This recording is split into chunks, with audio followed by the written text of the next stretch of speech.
Namaste, guys. ChristianRLong, Life Enhancement Consultant, giving you a big and beautiful shout out on this Thursday morning here in Denver, Colorado. It's 8 o'clock a.m. Mountain Time. We're jumping on for a daily dose of divine light, love, and power. Don't worry, I'm awake. I'm present. Adriana, Namaste. Crashed at a friend's house last night, ready to make some miracles happen. Jessica, Namaste. Prashant, Namaste. Kali, Namaste. Absolutely beautiful.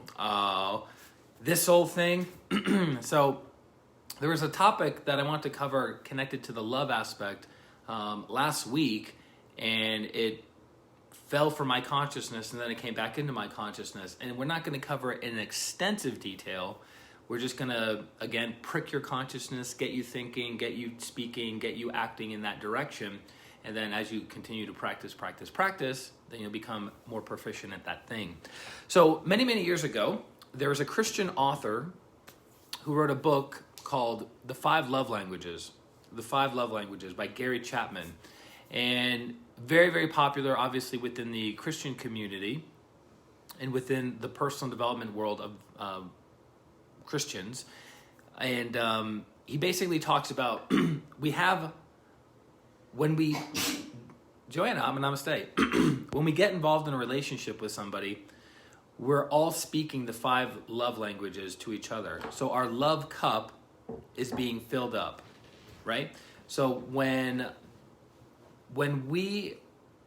way we experience a love language is how we give that love language to other people.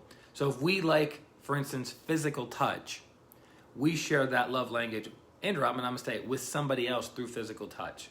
That's one of the 5 love languages, right? So we'll cover them really quickly. So the 5 love languages, for some reason my throat is congested today. I'm not sure why.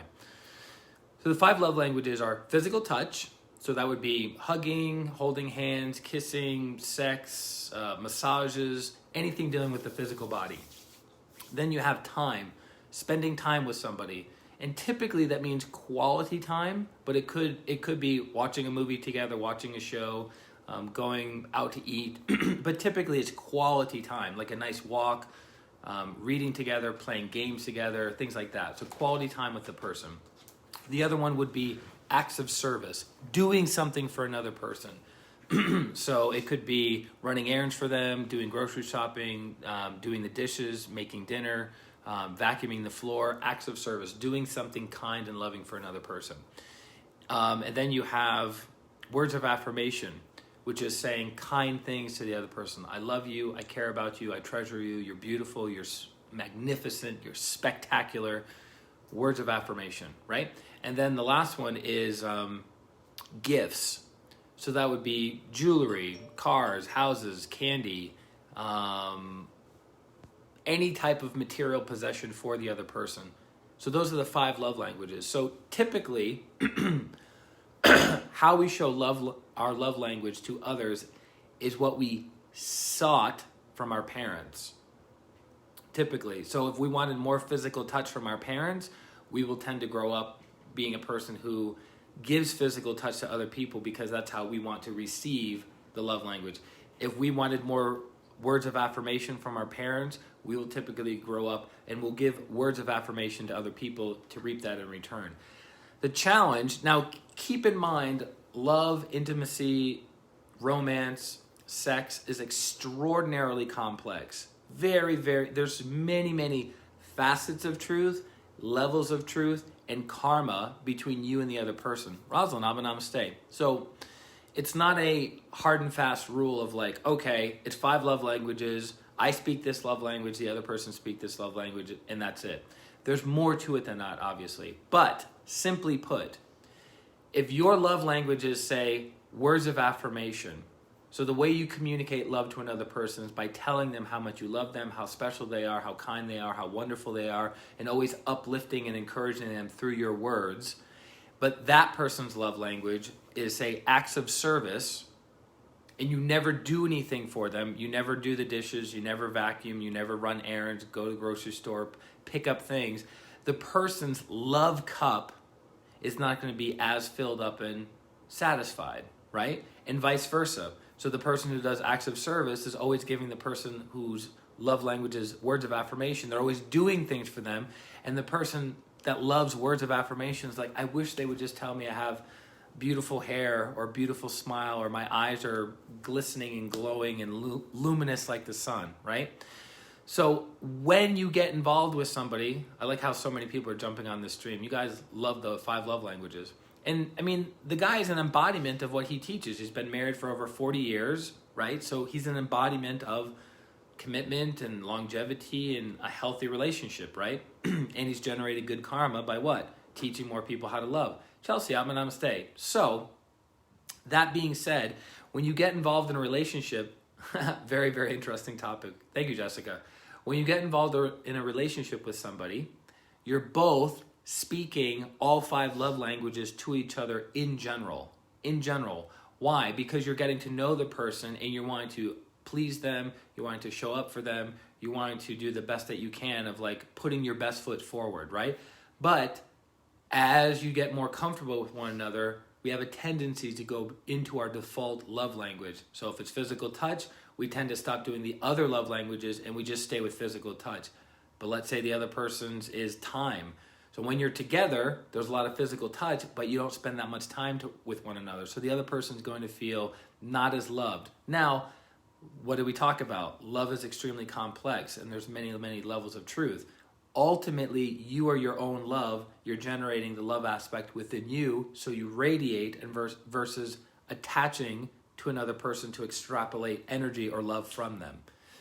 You get the difference? So it's like your love language may be physical touch and your partner doesn't give you, Tina, I'm a namaste, and your partner doesn't give you a lot of physical touch.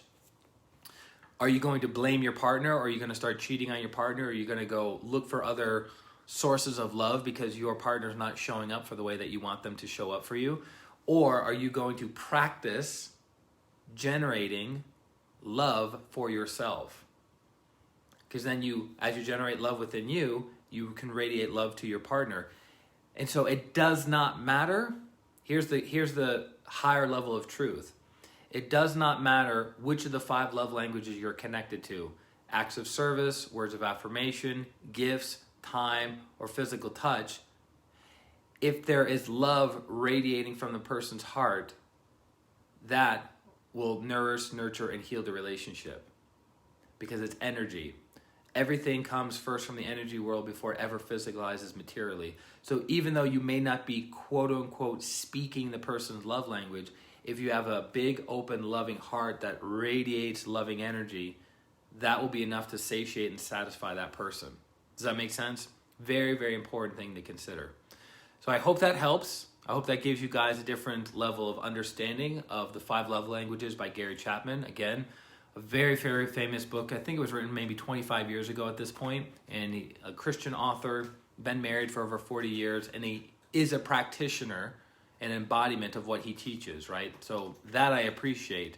I do my best to pull from sources, Tanisha, I'm a namaste, to pull from sources from people who have been there and done that, right? So it doesn't matter to me whether they're Christian, whether they're Buddhist, whether they're agnostic, whether they're atheist, whether they're conservative, whether they're liberal. It doesn't matter. It matters is their message powerful? Is their message coming from a kind heart, an intelligent mind, and a powerful will? If those things are in place, I'll do my best to offer that information to you guys. So, that being said, join us in the next 20 minutes for the daily Twin Hearts meditation where we come together. You're welcome, Joanna. We come together to bless and heal Mother Earth and all sentient beings and to heal the coronavirus. We're almost out of the thicket with all of this, with the research that's been going on, the antiviral vaccinations that have been taking place, the light therapy that's been taking place. If you look at the planet has been healing tremendously. Look at pictures of any downtown city in the United States, and what are you going to see? The actual downtown, right? It's really quite powerful. So meditate on that, think about that. Let me know how I can continue serving you and healing you. For those of you who need more one-on-one healing, by all means, reach out to me at ChristianRLong.com. Click on consultation, schedule a consultation with me, and or schedule a healing with me. Akansha, Atma Namaste. Welcome, welcome, welcome. I hope I said your name correctly. My native and only language is English, so if I mispronounce our international friends' names incorrectly, your pardons. Thank you guys very, very much. This is Christian Long, Life Enhancement Consultant. I will see you very soon in about 15 minutes for the Daily Twin Hearts Meditation. Atma Namaste. Bye-bye.